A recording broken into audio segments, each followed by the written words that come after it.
Hello friends, તો સ્વાગત છે તમારું મારી ચેનલ ઉપર. અને આજે આપણે બનાવવાના છીએ જાંબુમાંથી જામુન શોર્ટ્સ, જે અત્યારની સિઝનમાં બધાનો મોસ્ટ ફેવરેટ હશે. અને હા, જે અમદાવાદથી હશે ને એ લોકોને તો ખાસ ખબર હશે, કારણ કે માણેક ચોકની આ એકદમ ફેમસ આઇટમ છે જામુન શોર્ટ્સ, જે બનાવવામાં તો એકદમ ઇઝી છે પણ ટેસ્ટમાં પણ એટલો જ સુપર બનશે. તો ચાલો રેસીપી સ્ટાર્ટ કરી લઈએ. તો સૌથી પહેલાં મેં અહીંયા જો જાંબુ લઈ લીધા છે, અને જાંબુ છે એ આપણે થોડા પાકા લેવાના છે, એટલે કે સહેજ પોચા હોય ને એ રીતના લઈ લેવાના છે. હવે જાંબુ છે એને મેં અહીંયા સૌથી પહેલાં ધોઈ લીધા છે પાણીની અંદર, કારણ કે આપણે બજારમાંથી લાવીએ એટલે થોડા જાંબુ છે એ ડસ્ટવાળા હોય જ છે. એટલે સૌથી પહેલાં જાંબુને પાણીની અંદર એડ કરી એને આપણે સારી રીતે સાફ કરી લઈએ. અને હા, જે નીચે જાંબુ પડ્યા હતા એને પણ આપણે પાણીની અંદર એડ કરી લઈએ.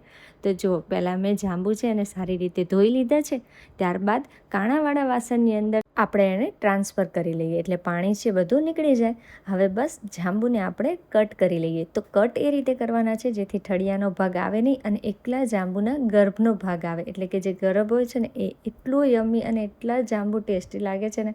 તો બસ હવે જાંબુ છે એને આપણે આ રીતના કટ કરી લેવાના છે. અને હા, કોણ કોણ અમદાવાદથી આ જાંબુ શોર્ટ્સની રેસીપી જોવે છે એ ચોક્કસથી મને કમેન્ટ કરજો. અને કોણે કોણે અત્યાર સુધીમાં કેટલી વાર માણેક ચોકમાં જઈ અને જાંબુ શોર્ટ્સ પીધો છે. તો અહીંયા આપણા જાંબુ છે એ બધા કટ થઈ અને રેડી થઈ ગયા છે. હવે બસ એનો આપણે બનાવી લઈશું ટેસ્ટી એવો જાંબુ શોર્ટ્સ. તો એક મિક્સી જાર લઈ લીધું છે, એની અંદર આપણે બધા જે કટ કરેલા જાંબુ છે એ એડ કરી દેવાના છે. અને આગળ આપણે હવે એકદમ સિમ્પલ એવા અંદર ઇન્ગ્રીડિયન્ટ્સ એડ કરી દઈશું, જેમાં મેં અહીંયા 2 ચમચી જેટલી ખાંડ લઈ લીધી છે, અડધી ચમચી જેટલું સંચળ લીધું છે. સંચળની જગ્યાએ તમે મીઠાનો પણ યુઝ કરી શકો છો. હવે એની અંદર આપણે 5થી 6 જેટલા ફુદીનાના પાન અને 3 આઈસ ક્યુબ એડ કરી આપણે એને ગ્રાઇન્ડ કરી લઈશું. આઈસ ક્યુબની જગ્યાએ તમે ઠંડુ પાણી પણ એડ કરી શકો છો. અને એકદમ સ્મૂથ એવી આપણે પેસ્ટ રેડી કરી લેવાની છે, એટલે કે જામુન શોર્ટ્સ બનાવી લેવાનો છે. તો અહીંયા એકદમ પલ્પવાળી અને એકદમ સ્મૂથ એવી આપણી પેસ્ટ એટલે કે જામુન શોર્ટ્સ રેડી છે.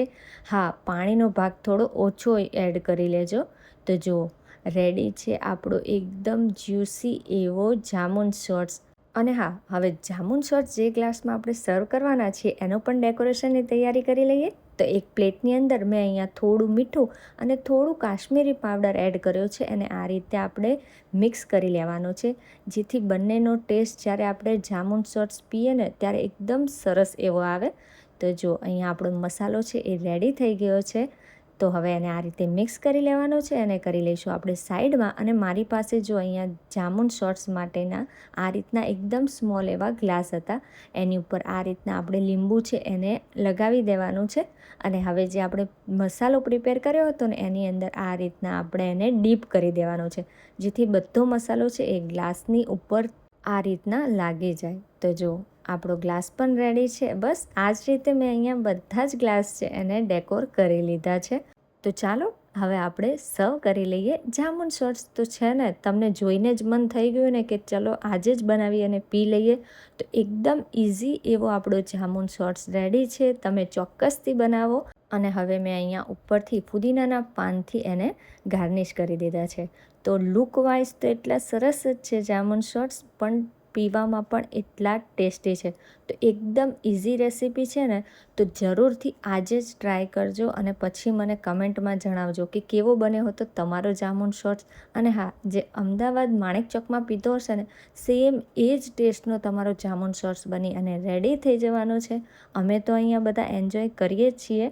તમે પણ અત્યારે બજારમાં મળે છે જાંબુ, તો તમે પણ ચોક્કસથી એન્જોય કરો. So thank you. અને હા, વિડીયોને લાઇક કરવાનું ભૂલતા નહીં.